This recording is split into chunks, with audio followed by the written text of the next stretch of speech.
chicos, ¿qué tal? Espero que bien. Hoy traigo un true crime, un crimen real, y en este caso se llama el crimen de los Berasaluce. Y sucedió en Novelda, Alicante, España, el 13 de abril de 2010.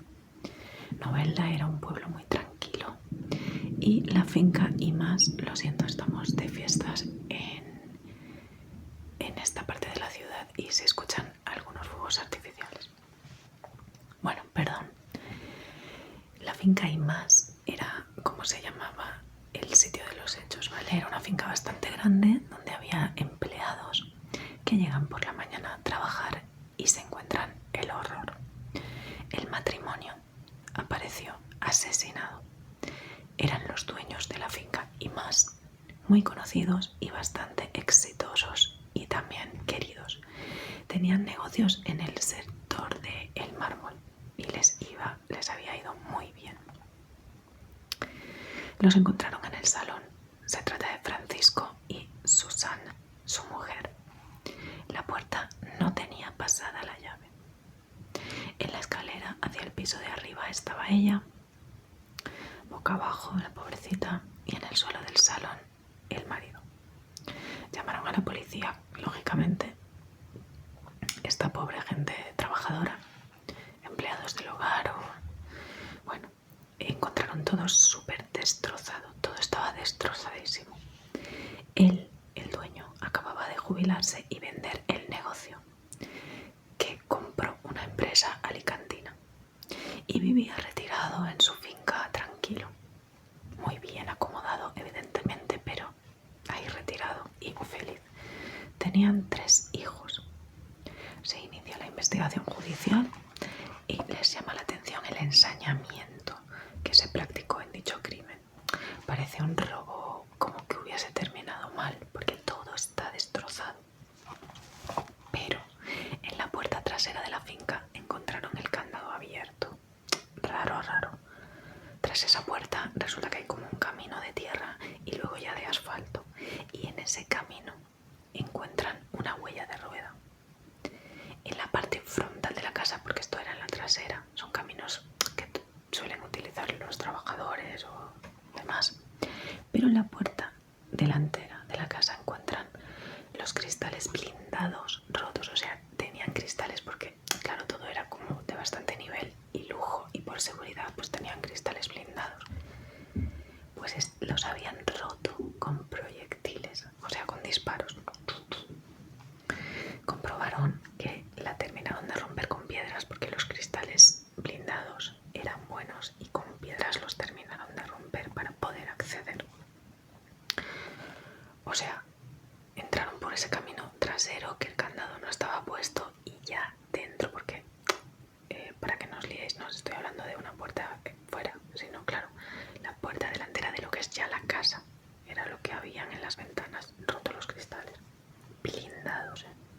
Total, que después de disparar los cristales y terminar de romperlos con ladrillos o piedras, entraron por ahí al salón donde estaba Francisco viendo la televisión tan tranquilo, pobre hombre, y la mujer pues estaba arriba en su cama. Piensan que él subiría corriendo a por su esposa y para protegerla. Ay, no, perdón, a por su esposa no, Dios mío, perdón, Dios mío, a por su escopeta y que volviese a bajar para defenderse, a él y a la mujer, lógicamente, pero piensan que subió a por su escopeta, que la tenía arriba. De hecho, encontraron la televisión encendida todavía.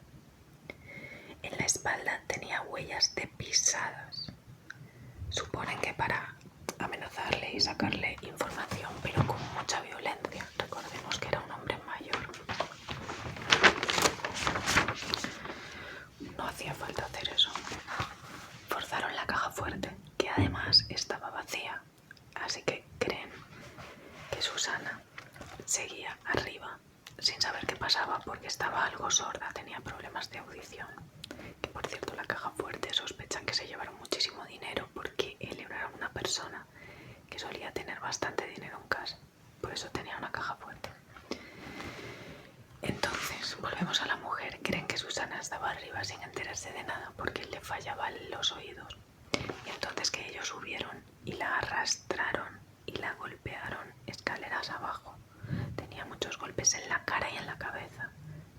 demasiados. Esto sorprende porque no hace falta para un robo. La primera planta de la casa también estaba muy revuelta y destrozado. Piensan que alguno de los asesinos pudo cortarse, ya que encontraron manchitas diminutas o salpicones cerca de los interruptores de la luz. Aunque iban con guantes, la sangre se salió. Se debió de cortar un guante o salir por fuera del guante, no lo sé, pero consiguieron recoger toda la sangre que pudieron y los casquillos de las balas que habían por la casa. Piensan que luego envolvieron todo en trapos de cocina, lo metieron en el maletero y se fueron. Vamos a la autopsia, porque todo esto es la investigación que se inicia y mientras se llevan los cuerpos y se realiza la autopsia, que revela que sufrieron demasiado e insoportablemente, además de, por supuesto, de manera innecesaria. Se produce el sepelio y acude todo el pueblo, hasta los empleados que tenían, porque él era muy generoso con todos sus empleados y los trataba muy bien, como ya hemos comentado. Era un hombre súper querido. Interrogan a los testigos.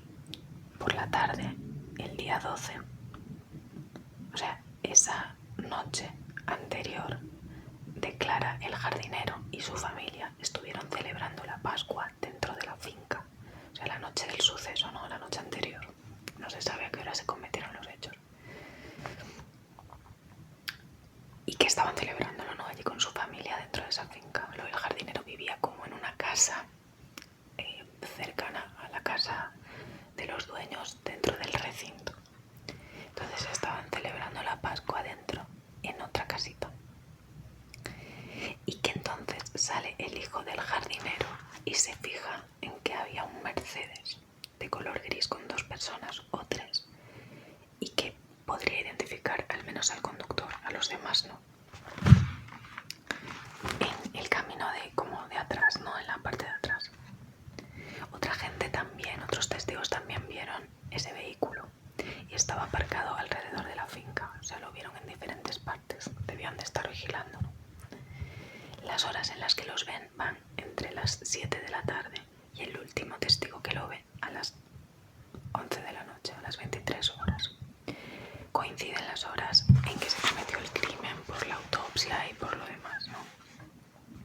Entonces creen que llegan a las 10 y 9 de la tarde, o sea, a las 7 de la tarde, dejan el coche en la puerta de servicio trasera, donde estaba, por cierto, el candado abierto, cosa inaudita. Disparan para romper con la pistola los cristales, la terminan de romper con piedras y entran. Maltratan y matan al matrimonio y registran toda la casa. Sobre las 11 de la noche terminan todo eso y se van, cuando piensan que ya nadie los verá, pero hubo testigos que sí vio el coche. Y claro, pues la policía tiene clarísimo, o sea, tiene la teoría en firme de que alguien dentro de la casa les ha pasado información o ayuda, ¿no? Es que en estos tipos de crímenes casualmente van cuando el jardinero tiene el día libre, cuando el empleado o el vigilante no está, siempre pasa algo así, ¿no? Francisco tenía una persona de confianza que cada mes le traía de un banco de Suiza una gran cantidad en efectivo para tener en casa, así que piensan que el botín que se llevaron fue gordo. Entrevistan a un jardinero que además le hace trabajos varios en la casa, ¿no? El jardinero que estaba con su familia. Dice que ese día no se quedó a dormir en la finca, aunque se quedaba siempre con normalidad, pero dijo que ese día no. Pues es que sí, casi siempre en estos crímenes pasa eso. Ese día tenía libre el jardinero, vaya por Dios. De hecho, había pedido cambio de día libre para hacer algo con anterioridad. Y los asaltantes sabían esto. Es que es raro, raro. Con la investigación descubren que los hijos del matrimonio tienen problemas. Hijos, no el matrimonio, sino que los hijos de este matrimonio tenían discusiones económicas entre ellos, por lo que también se les investiga. Se investiga a todos porque el motivo es el dinero. O sea, sabemos que el móvil es el dinero porque se lo llevaron y buscaban. Pinchan los teléfonos. Uno de los hijos en concreto tenía más problemas económicos que los demás. Le habían condenado en 2001 a pagar 135.000 euros, que es mucho, son unos 150.000 dólares, por la muerte de un trabajador de su empresa. Como no los pagó, le notificaron que ingresaría en prisión. Tras morir los padres, su primo le prestó el dinero, con lo que pagó lo que debía para no ir a la cárcel. Pero en 2001, y tantos años después le iban a meter en prisión. Bueno, ya sabemos cómo va la justicia de lenta, ¿no? Entonces, aunque eso pasó en 2001, el juicio entre que salió, lo condenaron y tardó tiempo en no pagarlo, pues efectivamente iba a entrar en la cárcel. Casualidad que cuando mueren los padres, el primo le presta el dinero. Él da este dinero para no ir a prisión. Y acto seguido fueron con la mujer, hermano y cuñada, y se trajeron de Suiza 300.000 euros aproximadamente. Y de esos 300.000 él coge su parte y devuelve lo que le debía a su primo. ¿Sospechoso? Sí, continuamos. Dejaron algo de dinero en cuentas de Hong Kong y en otros sitios.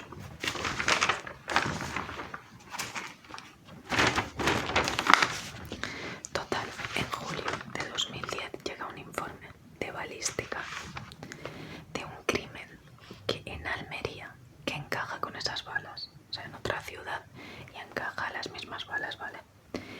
Esta vez ha sido un tiroteo en una furgoneta de reparto, o sea, hacia una furgoneta de reparto, que aún no se había resuelto quién era el culpable, pero encajaban las balas y no saben nada más. Están en jaque porque no saben por dónde tirar, ya que aunque coinciden y podrían investigar que uno sea el otro, pero no saben quién. Tienen muchos sospechosos. Siguen esperando las muestras de ADN de la sangre encontrada y un año después aproximadamente lo reciben.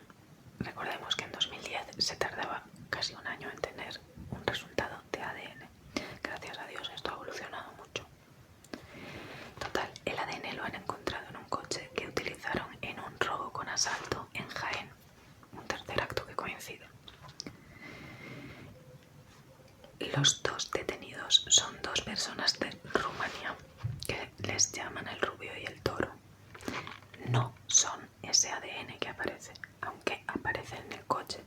Así que buscan al tercer atracador que iba en el coche y que su ADN aparece ahí, y es el ADN de la sangre del crimen, del matrimonio, ¿no? Pero se ha fugado. En el coche aparece un papel a nombre de Mario Prodan. Tiene antecedentes, lo comprueban, porque aparece también en la lista de sospechosos de la furgoneta anterior. O sea, el sospechoso de los tres, y es su mismo ADN, pero está desaparecido. Van a por él, piensan que forma parte de un grupo organizado y buscan a su grupo. Mario les da por teléfono instrucciones diciéndole lo que tienen que contestar si les interrogan, porque pinchan los teléfonos, evidentemente. A ver, Valentina, que es la novia de El Toro. El Toro es uno de los otros, o sea, eran tres, pues son el rubio, el Toro y Mario. Pues Valentina, la novia de uno de ellos, el Toro, sufre maltrato.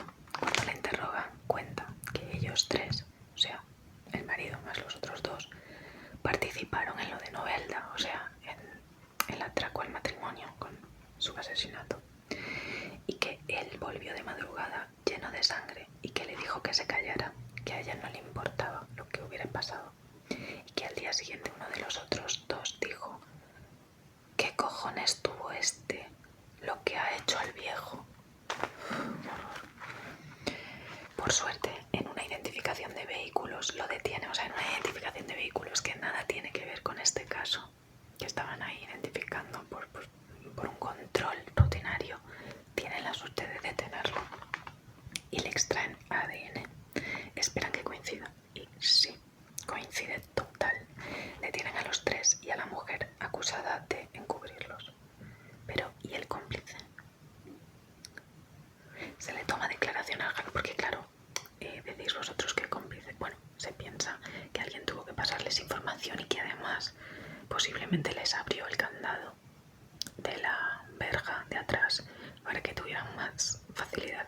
eso. Y el tema horario, sí que esa noche no estaría el jardinero. Total, se le toma declaración al jardinero de confianza y dice que uno de ellos tres, el rubio, le contó en una fiesta, que lo había conocido en una fiesta entre otra gente, pues le contó todo lo que tenía en la casa el dueño. Y que no lo dijo antes porque no le dio importancia. Llevaba 7.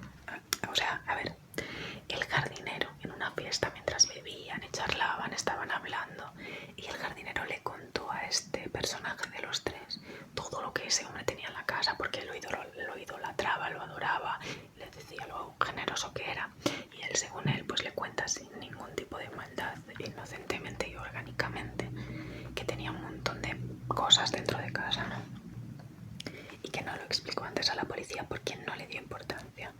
Llevaba 7 años trabajando para él y era rumano también. Y además que él estaba haciendo eso porque estaba presumiendo que trabajaba para ricos, que le trataban bien, que le pagaban bien. Pero claro, esa información que él creyó inocente, según él, causó todo esto. No, terminó en un robo absolutamente violento, encarnizado, innecesariamente cruel, y en 2 asesinatos, no solo en llevarse el dinero.